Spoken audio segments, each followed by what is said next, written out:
Hi, my name is Matthew Fagerlund. I'm a junior at Scarborough High School. For the Congressional App Challenge, I made an app called GiRAPHER, which is designed to help middle school and high school students graph the functions they're likely to encounter in their math classes. I used code.org with JavaScript as my platform. Here we can take a look at the app.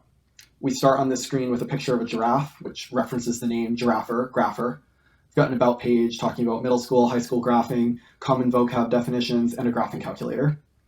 So we can take a look. Here's the home screen. We've got some options. I'm going to start with how to graph by hand.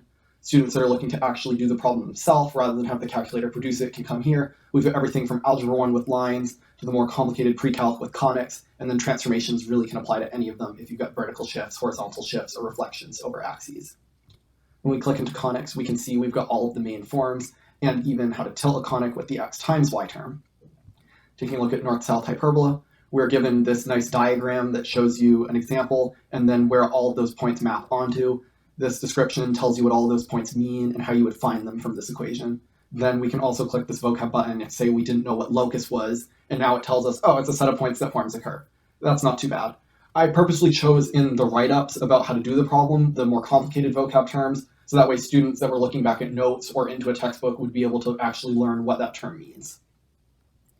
So back on the home screen, we can take a look at the graphing calculator. This was very exciting. So code.org doesn't have any sort of graphing engine, so I made it basically draw a giant polygon and then not close the polygon on the ends when it creates the function. So here it's going to generate a list of all the tangent of x values, and then it's going to plot them. Conveniently, we can just press these buttons to zoom in or zoom out very quickly. Code.org also didn't have any trig functions. It really only had the 4 basic operations and then exponents. So I wrote a loop that does the first 10 terms of a power series, and then that gives it the value of the trig function. If we make a syntax error, like we type something and we forgot our multiplication sign, it'll let us know and then tell us things that we need to make sure we're being careful of. We've also got just a way to view the syntax guide on its own, or a regular calculator if you needed to find out what the value of, say, pi plus 4 was, and then it'll give it to you.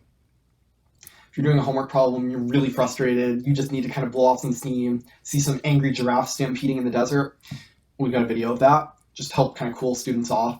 Code.org also doesn't support videos, so I've got it running in a timed loop through an image sequence and displaying each of the individual frames.